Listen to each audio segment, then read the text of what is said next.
Welcome to BuffaloRumblings.com. My name is Matt Warren. Today we're joined by Scott Salmon from Gangrene Nation, SB Nation's New York Jets blog, to talk a little bit about Rex Ryan, the new Buffalo Bills head coach. Scott, he didn't have a winning record with the Jets. Why would any team want to hire Rex Ryan as their head coach? Well, you know, when you get Rex Ryan, you're instantly getting, first of all, a great defense. You guys already have ones, but it's going to make it even, most likely it'll take it to the next level. What Rex Ryan also does is he institutes a culture, I guess you could say.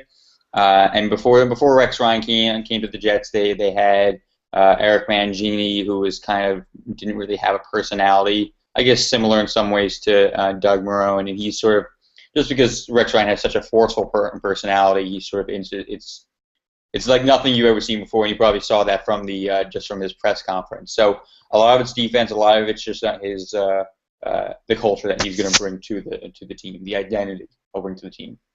So speaking of the defense, the Bills had a pretty successful defense, as you said, with Jim Schwartz as the coordinator and the 4-3 wide 9 in 2014. Now that we're into 2015, Rex Ryan's going to bring back the 3-4 defense that Mike Pettin installed the year before. Is there any reason to think that the Bills will take a giant step back? We know that defense can kind of go on some bounces and things like that, so it wouldn't surprise me at all if they took a step back, even if Schwartz did come back. But they're not going to totally fall apart on the defensive side of the ball, are they? No, and again with Rex Ryan, even this year when the Jets had a absolutely awful personnel on defense, they still had, despite what some Jets fans will say, they still had a pretty good defense, an above average defense, and that was with some of the worst personnel I've ever seen in football. With the guys that you have, especially on your defensive line, I'd even be surprised if they take much of a step back at all. I think they'll probably take a step forward if that's really even possible.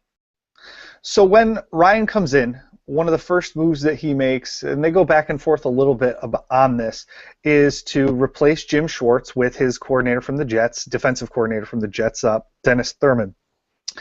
What do we need to know about Dennis Thurman? A lot of Bills fans were obviously upset when Jim Schwartz left because they thought he was doing a really nice job, but does Thurman call the plays, or does Ryan call the plays? Who's the one actually installing the defense? Thurman really isn't going to be doing much. It's almost going to be entirely Rex Ryan. There was a brief time in, I think it was 2011, when Rex Ryan let Mike Pettin start calling the plays, and Rex was calling only third down plays. For the most part, this is Rex's defense. Thurman might help a little bit with game planning. He'll help with scheming up new plays, but it's Rex Ryan that's going to be installing the defense. He'll be the one that's going to be calling the plays. If it's anything like his time with the Jets, Rex Ryan will be in every single defensive meeting. So this is really, I don't think there's much to think about when it comes to Dennis Thurman. Rex Ryan decided to hold over a couple of the Bills coaches, a guy named Jason Rebrovich and of course Donnie Henderson, who is pretty familiar with a lot of Jets fans. But outside of that, he brings over several guys, Jeff Weeks as assistant defensive line, Carl Dunbar as defensive line, Bobby April III as his linebackers coach, and Tim McDonald as his defensive backs coach. What is there anything that jumps out about that list that I just read to you? Are guys in over their head, good, bad, otherwise? Well, first of all, I'll mention Jeff Weeks. Jeff Weeks was Rex Ryan's college roommate. I don't know if you read Collision Low Crossers, but No. Mike Penn.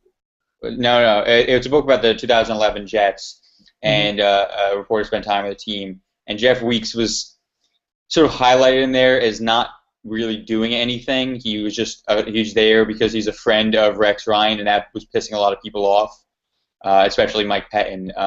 Eventually, Rex fired him, brought him back, but he's not really. He's there more for Rex's personal, I guess, sanity than anything else. And he said he's going to be the assistant defensive line coach, which makes sense, I guess. Which makes sense because they're bringing Carl Dunbar, who is one of the best line coaches in the league. Rex Ryan has a defensive line background, so it sounds, just from his title alone, I would guess that Weeks is just there for moral support for Rex. The other guys, honestly, other than Dunbar, the Jets really haven't had, under Rex Ryan, the Jets really never had any very good position coaches or coordinators for that matter. What it tells me more is that Rex Ryan really. It seems to me like he thinks that everything that what he was doing in New York was just fine, and that it was the personnel or something in the front office that was really the problem. Whether or not he's right or not, you guys definitely have better personnel than the Jets had. So maybe it'll work more. Maybe it'll be closer to 2009, 2010. But it sounds like from what you're describing that he's just doing everything the same as he did in New York. You don't count Mike Pettin as a good coordinator? I mean, just saying, you threw that out there kind of nonchalantly. Yeah, well, the problem is, and we saw he was a good coordinator for you guys, and he's done good things with the Browns defense. However, other than as I said with Thurman, when it comes to scheming and for a brief time calling plays, again it was Rex Ryan's defense. I don't know. It doesn't seem like he was really doing all of that much, I guess, when it came down to the game day. So he eventually showed himself to be a good coordinator, but I don't know that he really did so much when he was with the Jets. I mean, it was Rex Ryan's defense. Yeah, that makes a lot of sense. It's just kind of the eclipse factor, and that's one of the reasons Pettin left in the first place is that he wanted to stake out on his own, and it worked out for him in any event. On the offensive side of the ball, and this is what I think scares Bills fans the most, that it doesn't. Your point before, where they were just kind of talking about personnel being the issue or something in the front office being the issue. The Bills fans aren't really worried that Rex Ryan's going to be able to come in and do the defensive stuff well. What they're worried about is the offensive side of the ball. And they hired Greg Roman, which is not someone he worked with in New York, which is a good thing. But then there are still several folks that are on the list that came from the Jets that are going to have their hands in the offense that didn't really do so hot in New York. Let's start at the quarterback position with David Lee, who coached Buffalo Bills quarterbacks for one season under Chan Gailey before being hired by Rex Ryan to come in and tutor Geno Smith. What do we need to know about David Lee in the last few years? I mean, you can just look at the Jets quarterbacks to know they haven't been so hot. Yeah. Well, I mean, I guess it depends on whether or not you think. And if you think coming out of the draft that Geno was just a bad quarterback, then there wasn't much Lee could do. Eventually, Geno got a little better, not anything substantial, and for the most part, for most of the season, he was relatively the same guy. Towards the end, he got a little bit better, but there really wasn't much development of him. And again, I think that goes somewhat to whether or not you think he was trash to begin with, if there was nothing for Lee to work with. So I think it's a little bit player dependent, but there's not much reason to be. I think if I was a Bills fan, I'd be more encouraged by Roman than I am by Lee. Yeah, that's pretty much what the positive Bills fans are looking to and pointing to. Like, hey, we got Greg Roman. I don't really care about the rest of this stuff. I don't think Lee is not. From what I saw, I don't think Lee is bad in the sense that he's going to make the players worse or something. But I think it's, for the most part, what you see is what you're going to get. It's not. You're probably not going to have a ton of. I wouldn't expect week one to come and E.J. Manuel is all of a sudden going to be a passable quarterback. Aw, that's sad. I think he might be. No. Maybe Roman will be able to scheme something for him. Possible. Maybe they come. Yeah. Okay. Let's get back to your forte, which is talking about some of these Jets guys. And there's two more offensive assistants that one's been announced by the team, one hasn't been. Which, by the way, David Lee hasn't been confirmed by the Buffalo Bills yet in a news release or anything like that. It's just been reported by Ian Rappaport, among other people. Another name that's been reported this time by ESPN's John Clayton was Sanjay Lal, the Jets wide receivers coach, is going to be taking the same job in Buffalo. And then the one that has been confirmed is Tony Sparano Jr., who's going to be coaching tight ends for the Bills this season. He has been confirmed by the team. What do I need to know about Sanjay Lal and Tony Sparano Jr. that might help us as Bills fans? Law is another really kind of uninspiring choice. He never. I mean, you've seen Jets games over the past few years. Other than Jeremy Curley, the Jets haven't really developed a player in the past 5-6 years since Rick Ryan's been here. So I guess you can probably give Law some credit for Curley. But otherwise, I mean, there were a lot of disappointments, such as Stephen Hill. But again, a lot of the problem was absolutely personnel, and I'm not sure how much you can blame Law for having to work heavily with guys like Clyde Gates, all these like undrafted free agent wide Mhm. receivers. So you guys have, you guys have Sammy Watkins, Robert Woods. You guys all like right off the bat are just infinitely more talented at wide receiver than the Jets have been under Law. So I think Law sort of remains to be seen. He wasn't able to develop like undrafted free agent guys into passable starters. I mean, which is a tall task to begin with. But I think just right off the bat, just because you guys are so much more talented at that position, there's less of a concern. Yeah, Sammy Watkins is only the third first-round pick that Lyles worked with in his time as a wide receiver coach in the NFL. He worked with Darius Hayward-Bay out in Oakland before joining the Jets staff and working with Santonio Holmes.